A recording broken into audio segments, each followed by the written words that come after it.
At my mom's birthday dinner, my dad pointed at me and said, "This guest doesn't belong anymore." My cousins laughed. My sister raised her glass.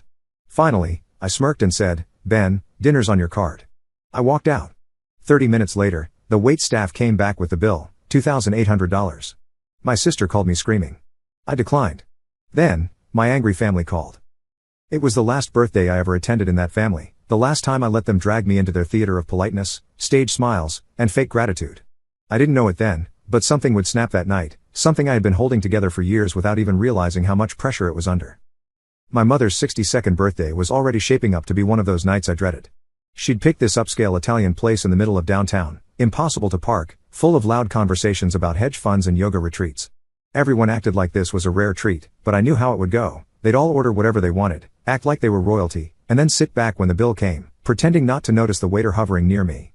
Because that's who I was to them, not the middle child, not the loyal son, just the wallet, the safety net, the guy with no kids, no wedding ring, and apparently no personal life or priorities that mattered. My brother had a struggling real estate business and 3 kids. My sister was bouncing between gigs, always between apartments, always one rent check away from crying to our parents. And my parents, well, they'd long since retired into this delusion that I existed to make up for what the others lacked. But this time, I came with a plan. I brought a small gift for my mother, a book of photography from a trip she once said she wanted to take but never did. It wasn't flashy, but it was thoughtful. And I didn't bring my wallet on purpose. I wanted to see what would happen if, just this once, I didn't pick up the check like some invisible butler. They all pretended not to notice. Dinner started normally enough. Everyone talked over each other. My dad ordered the most expensive bottle of wine, then pretended he couldn't see the prices on the menu. My sister made a point of mentioning how stressed she'd been, loud enough for anyone nearby to hear. My cousins, who weren't even close to my mom, came mainly for the free food and Instagram stories. I didn't say much, I was just watching.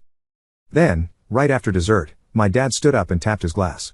He gave this speech about how proud he was of our family, how grateful he was for my mother, how lucky he felt to have raised such strong, close-knit children. Then he turned to me. "This guest no longer belongs here." The table went quiet for half a second. And then my cousins laughed like it was a roast. My sister raised her glass and added, "Finally." I looked around. No one seemed confused or surprised. No one defended me or asked what the hell that was about. It wasn't a joke, it was planned. So I smiled and said, "Then dinner is on you." And I got up and walked out. I didn't look back. I didn't make a scene. I just walked 2 blocks to my car and drove home in silence. It was strange. I felt calm, like I just stepped out of a building that was on fire and only now realized how hot it had been inside. About 30 minutes later, the waiter brought them the bill, $2,800. And that's when the calls started. First, my sister. 6 missed calls, then my brother, then my dad, which almost never happens. Then the texts, "You better not be serious right now. We can't pay for this. You always do this for family. You just left. Who does that? Are you punishing mom? It's her birthday. I swear to God, you're going to regret this." I turned off my phone and poured myself a drink. It wasn't just about the bill. That night, I finally saw it all clearly. They didn't invite me to celebrate, they invited me to pay for their celebration. And when they thought I might stop being useful, they decided to humiliate me publicly with guests and cousins and even my mom's old coworker watching. Around 10:30 p.m., someone rang my doorbell. I checked the cam. It was my parents and my brother. I didn't even have time to decide whether to open the door. They buzzed in when a neighbor came out, and by the time I reached the hallway, they were inside. They walked in like they owned the place, like it was still the old script and I was just forgetting my lines. "We need to talk," my dad said. We talked for hours, and not the kind of talking that fixes anything. That night was only the beginning. They didn't knock like people who felt guilty, they knocked like people who were sure they were owed something. By the time I opened the door, they were already halfway inside. My dad moved like he'd been rehearsing what to say all the way over. My mom wouldn't look me in the eye. My brother walked in last, quiet, hands in his pockets. Nobody said hi. "We just want to understand what that was all about." That's how my dad opened it, like I'd flipped a table and stormed out of a wedding. My mom jumped in saying how my leaving had ruined the mood and hurt people. She didn't say who, just that people were hurt. My brother said it felt harsh the way I left, like I'd made some private family tension into a public embarrassment. They circled me with guilt like wolves that hadn't hunted in a while. I asked them what they thought I should have done. Sit there and smile while they mocked me in front of guests? Laugh along like it was just a little family ribbing? My dad waved that off. Said it was a joke. Said I shouldn't take everything so personally. My mom said my sister didn't mean it the way it sounded. My brother said it wasn't about the words. It was about how I reacted. That's when I realized they weren't here to apologize. They were here to reset the script. I'd messed up the play. I'd ad-libbed. I was supposed to take the hit, maybe pout a little, and then quietly pull out my credit card when the bill came. They weren't angry that I walked out, they were angry that I didn't pay before I left. When I didn't respond, they moved to the next part of the routine. My dad mentioned that things had been tight lately. My mom said my sister's rent was about to go up and it was stressing her out. My brother muttered something about car repairs. It was subtle, but not really. This was the moment where I was supposed to say, I get it. Let me help. But I didn't. I told them I was done. That I couldn't keep being the one holding the whole structure up while getting nothing but passive aggression and disrespect in return. I told them what they said at that table was a line I didn't even know I was waiting for them to cross, and they crossed it. My mom's face dropped like she just realized this wasn't about one dinner. My dad tried to keep control of the room. He asked if I was cutting the family off over a misunderstanding. My brother surprisingly stayed quiet. He looked more awkward than upset, like he just realized he came to the wrong house for the wrong conversation. I said I needed space, a lot of it, and I needed them to leave. They didn't yell. They just looked confused, like I was malfunctioning in a way they couldn't diagnose. But they left. When the door closed, it felt different. Final. The silence that followed was the kind that comes after you finally shut off a machine that's been humming for years in the background of your life. The next morning, I logged into my bank account and found the automatic transfer. Every month, $1,300 went to my sister's rent. She never asked nicely. She just cried once months ago about losing her apartment, and somehow it became my problem to solve. I canceled it, no message, no warning. I didn't owe her one. She'd find out soon, 4 days to be exact. And when she did, I knew exactly how this family would react. They'd accuse. They'd guilt. They'd spin a story where I was the one who changed, the one who abandoned them. And that's when things would really start unraveling. 4 days later, the storm hit, right on schedule. It started with a text from my sister. Rent bounced. What happened? Then came the call. I didn't answer. She called again, then again. I finally muted her number after the 7th try. An hour later, my mom called. Your sister's in tears. She could be evicted. She didn't know the payment wouldn't come. Why wouldn't you tell her? I didn't answer that one either because the truth was simple. I didn't tell her because I didn't know her. For over a year, I paid her rent every month, without fail. She never treated it like help. She treated it like payroll, like I was just the unmarried, childless middle son whose life existed to keep everyone else afloat. And when she toasted my exile at that dinner, she had no idea she was also cutting off her own safety net. But I guess they all assumed I'd get over it, that I'd cool off and return to my role, just like every other time. Only this time, I didn't. That night, my sister showed up at my building. I didn't let her in. She stood outside calling and texting and sending voice messages like she was trapped in a burning building. I don't have anywhere else to go. Why would you do this to me? You're seriously going to ruin my life over a dinner? The irony burned. I didn't ruin her life. I just stopped saving it. The next day, my dad called. This time, he left a voicemail. This is family. You don't pull support over something like this. You're better than that, right? I'm better. I'm responsible. I'm dependable. I'm the one who pays. I'm the one who stays quiet while they disrespect me in public because that's what the better one does. I didn't respond. They didn't stop for 2 straight days. My phone didn't stay quiet for more than 10 minutes. They rotated between guilt, pity, and anger. My brother even texted me something short, don't punish the whole family because you're mad at her. That's when I realized they all thought this was about my sister. They didn't see it for what it was, years of being used, expected to carry the weight while they complained about how hard their lives were. So, I made a decision. I called my grandfather. He wasn't at the dinner. He's one of the few in the family who still has some distance from all the drama, mostly because he's the only one they still pretend to respect. I told him everything, from the moment my dad pointed at me to the moment they walked into my apartment acting like I'd done something unforgivable. I told him about the money, the rent, the manipulation, the entitlement. He didn't interrupt. He just listened. When I finished, he asked me one question, what do you want me to do? I said, tell them the truth. Tell the rest of the family what they didn't see. Tell them how they treat me. I'm done protecting them. He didn't argue. He said, okay. And just like that, the damage control began. Within a week, I started hearing through extended family, second cousins, aunts I barely speak to, that my parents were furious, that my sister was devastated, that I was twisting the story to make them look bad. But here's the thing, I didn't twist anything. I just stopped hiding it. After I spoke to my grandfather, I expected backlash. Maybe a new wave of guilt texts or one of those dramatic voicemails where my mom sobs just enough to make you feel like a criminal, but nothing came. 3 days of silence, then 4. I figured they were regrouping, maybe trying to get ahead of whatever he was going to say. But then my phone buzzed with a Facebook message from Carla. Carla is one of my mom's nieces. Technically my cousin, but we'd never been close. She's quiet, observant, always kept a low profile at family gatherings, and I used to think she wasn't paying attention to anything. Turns out she was paying attention to everything. Her message was simple, hey, I heard what happened. I'm really sorry. I always knew something was off with how they treated you. That caught me off guard. I asked her how she knew, assuming it was just the usual gossip being passed around, but she replied fast, "Your grandpa told everyone at brunch, said it was time people knew the truth." I found out later that he didn't just tell a few people. He dropped the entire story at a big family brunch, a table full of extended family, including people I hadn't seen in years. No build-up, no soft landing, just the facts. He told them about the birthday dinner, what my dad said, how my sister toasted my exclusion, and how they all expected me to pay $2,800 while mocking me in public. Then he explained how I'd been paying my sister's rent for over a year, and how they walked into my home demanding answers, never once thinking maybe they were the problem. According to Carla, some people looked stunned. A few of the older relatives tried to defend my parents, said maybe there was more to it, but most people just stayed quiet. Apparently, it was the way he said it, no anger, no theatrics, just straight truth. And in that room, that carried weight. I didn't know how to respond to Carla. I just said, "Thank you." Later that night, I got a text from my dad.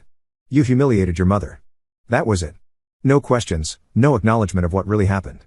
No apology, just that I'd made her look bad. That's what this was about. Not the rent, not the money, not even the dinner. It was about control. They were losing it and they were panicking. I didn't reply. 2 more days passed. Then I got a message from the front desk of my building. I had a package. I hadn't ordered anything, so I figured it was a delivery mistake. But when I got there, I saw the box, medium-sized, sloppily taped, no return address, my name written in Sharpie.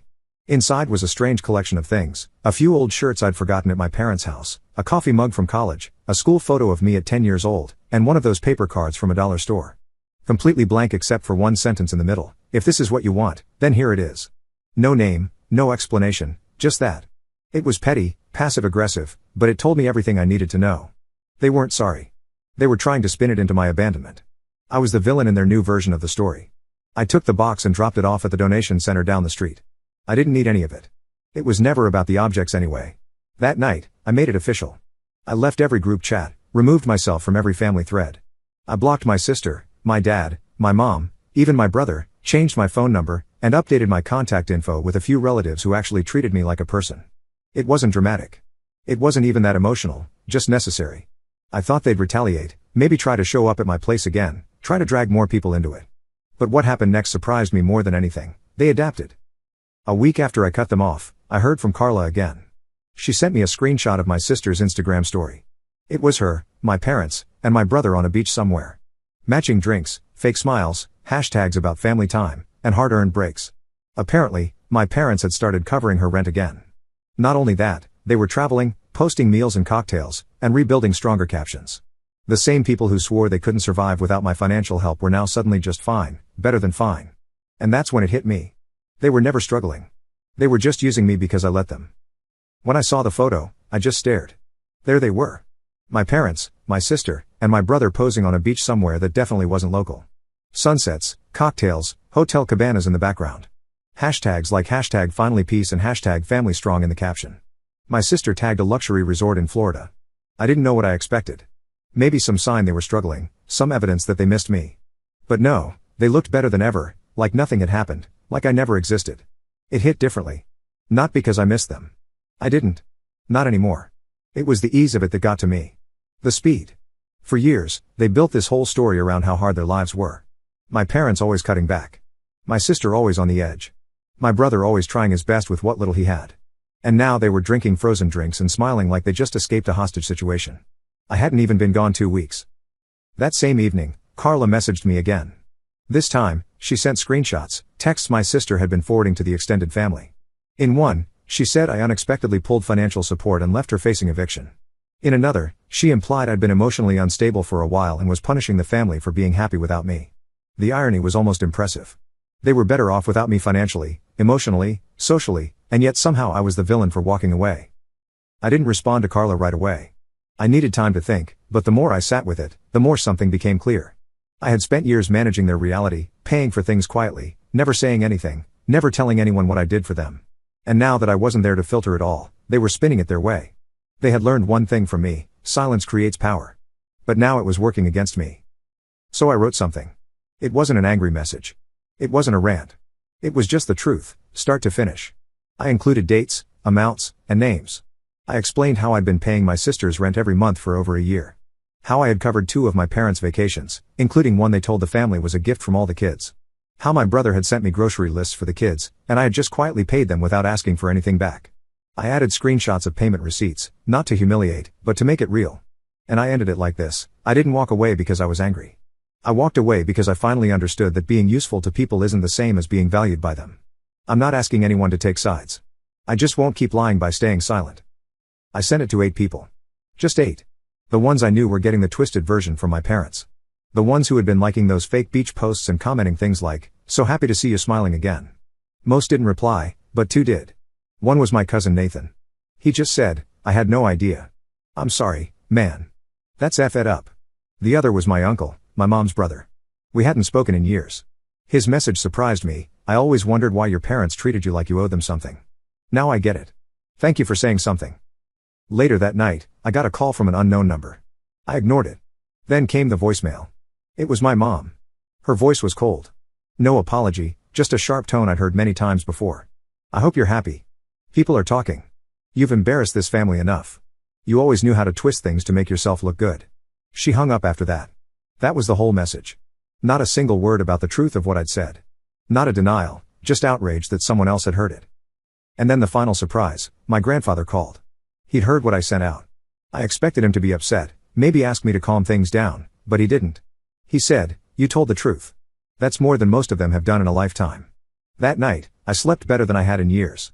Not because they were finally exposed. Not because I won. But because for once, I wasn't pretending anymore. I wasn't carrying guilt that didn't belong to me. And they weren't falling apart without me. They were thriving because the truth was they'd always had the money, always had the time. They just didn't want to spend it on themselves. Not when I was willing to foot the bill. I wasn't the villain. I was just the exit plan. And now they needed a new one. The silence didn't last. 2 weeks after the message went out, I got a letter in the mail. A real physical letter. No return address, typed envelope, printed on thick white paper like a wedding invitation.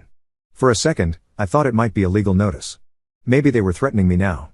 But when I opened it, the first thing I noticed was the handwriting, my dad's. But it wasn't addressed to me. It was a draft meant for someone else. The letter was written to a relative, someone from our grandfather's side. It was a weak attempt at damage control. It explained that I'd had a breakdown after years of isolation, that I'd become bitter after being alone for so long, and that they'd done everything they could to support me. They never sent it. Somehow, it ended up in my mailbox. Maybe it was a mistake. Maybe someone in the family, tired of the lies, wanted me to see it. I'll never know. What I do know is that it confirmed what I already suspected. They weren't just letting me go. They were trying to erase me. They weren't content with me walking away. They needed to make sure I was the broken one, not them. So, I made the final move. I took down the last of what tied us together, a shared storage unit I had been paying for that had boxes of family junk they never once bothered to collect, a cell phone plan my sister was still somehow on. I shut down everything, cut the cords, canceled the services, transferred ownership of the few shared assets I could legally remove myself from, and then for the first time in my adult life, I blocked my mother. I hesitated before doing it. Not because I thought she deserved another chance. She didn't. But because I knew the firestorm it would trigger. But in the end, I tapped block and didn't look back. The next few days were quiet. But then came something unexpected. A message from my grandfather. Short, almost cryptic: "They're scrambling. They didn't know you'd go this far." I called him. He told me that after they realized I'd fully cut them off, no numbers, no emails, no way in, they started turning on each other. My dad blamed my sister for pushing too far at the dinner. My sister blamed my mom for letting it all go public. My brother was apparently trying to stay out of it, but was secretly asking cousins if they thought I'd ever come around. Then he said something I didn't expect: "Your mom's been calling me. Says they want to talk again, but not to apologize, to fix their reputation." That was it. Not to fix anything with me, not to understand, just to salvage what other people thought of them. And that was the moment I knew I had made the right choice. All of them, my mom, dad, sister, brother, they'd grown used to treating people like pieces in a game. I was just the one who stopped playing. They were still traveling, still paying rent, still smiling in pictures. But the shine was starting to fade. People were asking questions. People were starting to notice that the story didn't line up. And the more they tried to protect their image, the more obvious it became. They weren't victims. They were just used to never being told no. Now they're on their own and they don't like it.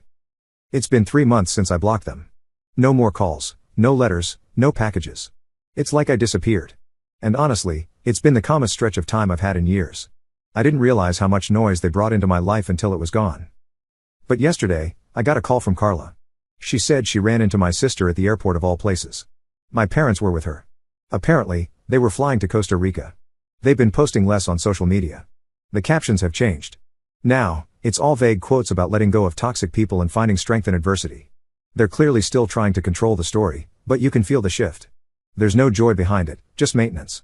Carla said my sister looked tired, not physically, but worn out. Like the performative part of it all was starting to drag her down. The most unexpected part, Carla said my mom asked about me. She didn't say anything nice. Just asked if I was still angry. Asked if I was still talking to people, then said something weird, she'll come around. They always do. It was like she convinced herself that I'm not even me anymore. Just a phase, a rebellious version of me that will eventually dissolve and return to the role they designed. They still don't get it. This isn't a tantrum. This is peace. And I'm not coming back.